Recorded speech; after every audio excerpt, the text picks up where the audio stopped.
The time paradox. Does the future already exist? You are reading this sentence right now.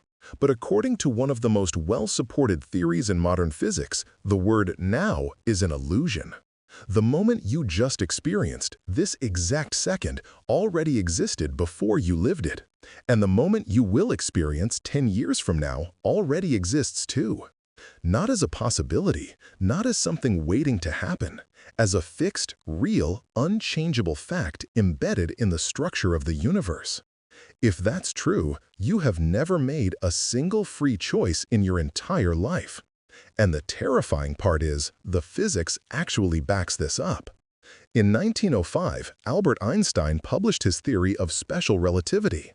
Most people know it for E equals mc squared. But buried inside the math was something far stranger and far more disturbing. Einstein showed that time is not a constant.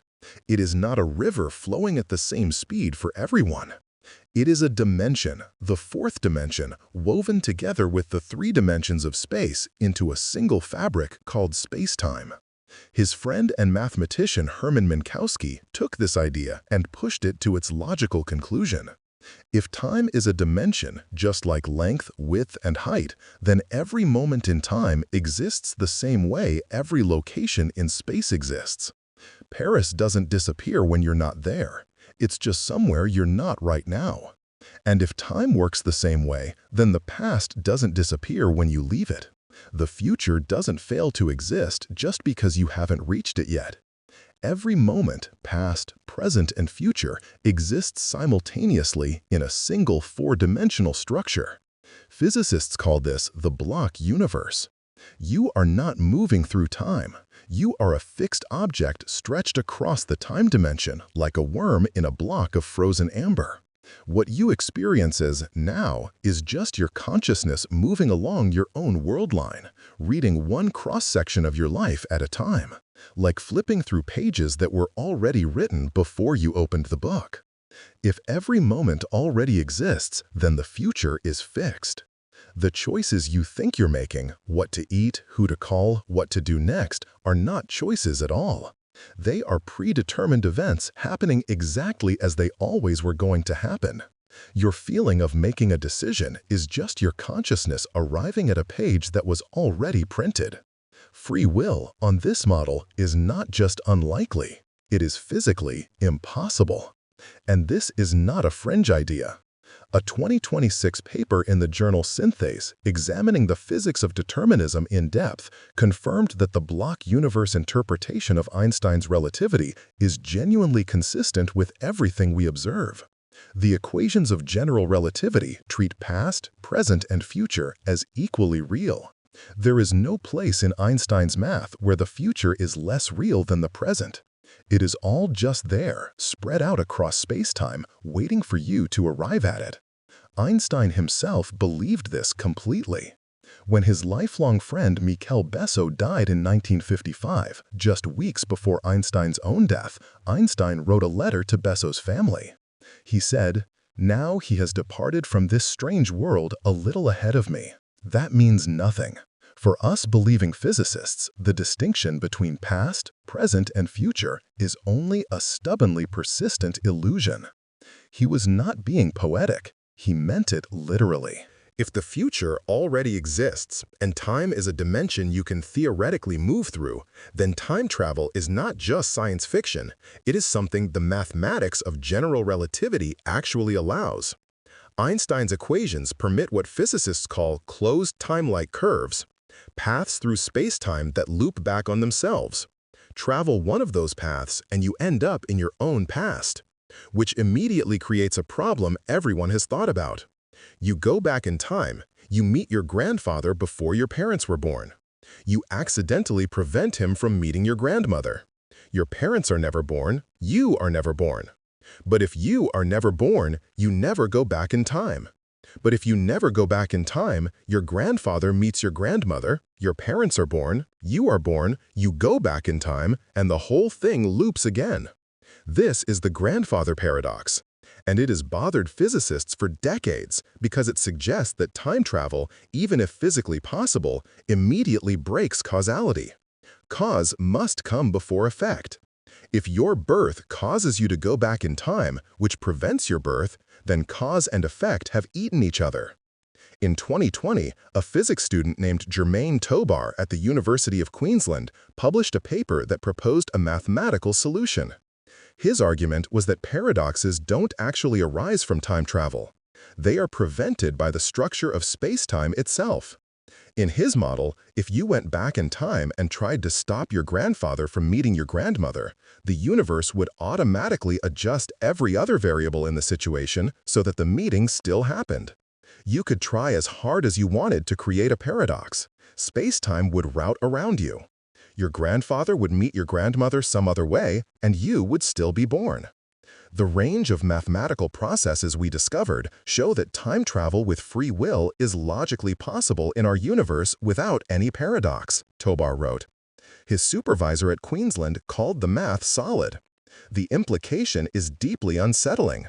It means the universe has self-consistency built in.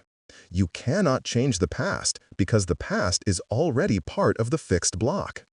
Every attempt to alter it is already accounted for in the structure of space-time. The future is not just fixed, it is protected. Quantum mechanics crashes the party. Einstein's relativity gives you a smooth, deterministic, fixed block universe where every event is locked in place.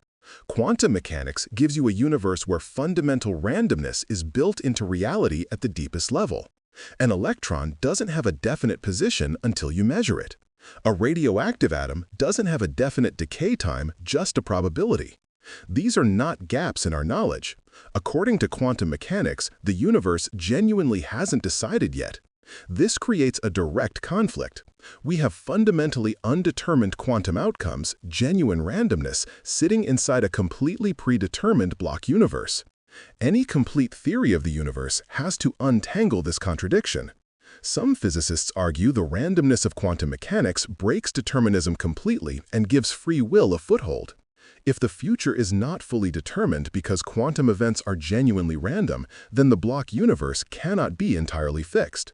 There are branching points, moments where reality could go multiple ways, and something, somehow, selects which branch becomes real.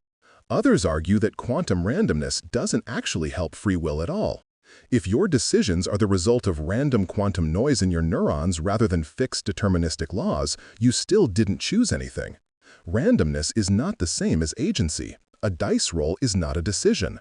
A 2026 paper in Synthase made the case that on the basis of modern physics, there is no good evidence that physical determinism provides an accurate description of our universe, but also that indeterminism doesn't straightforwardly give us free will either.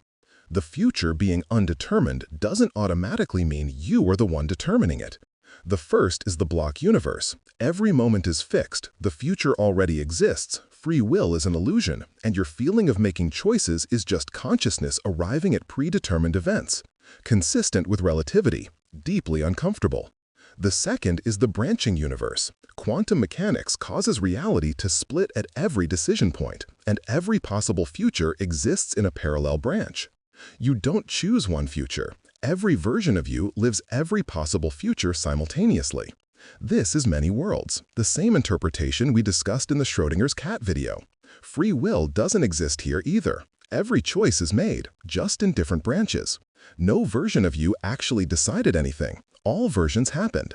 The third is that time itself is not what we think it is, that the block universe is a mathematical convenience, not a physical reality, that there is something physics hasn't captured yet, some deeper theory that will explain why we experience time as flowing, why the present feels uniquely real, why the future feels genuinely open.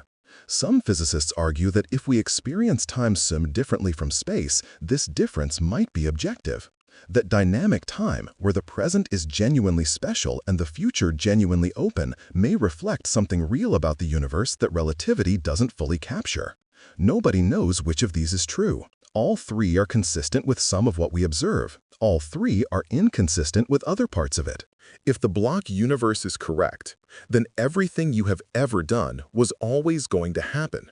Every regret is pointless. Every plan is theater.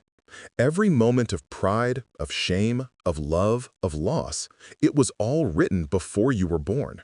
You are not living your life. You are reading it. If many worlds is correct, then every choice you thought you didn't make is being made by another version of you right now. The road not taken is being taken.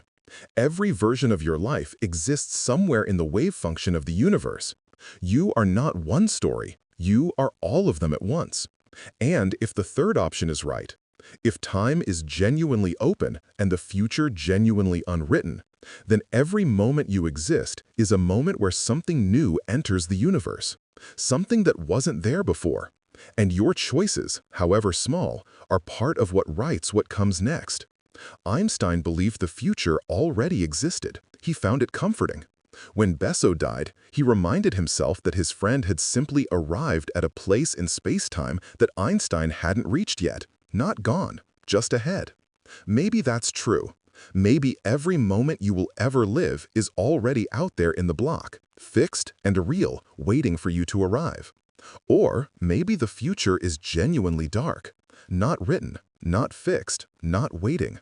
Maybe it is the one thing in the universe that doesn't exist yet. And maybe what you do next is what makes it real.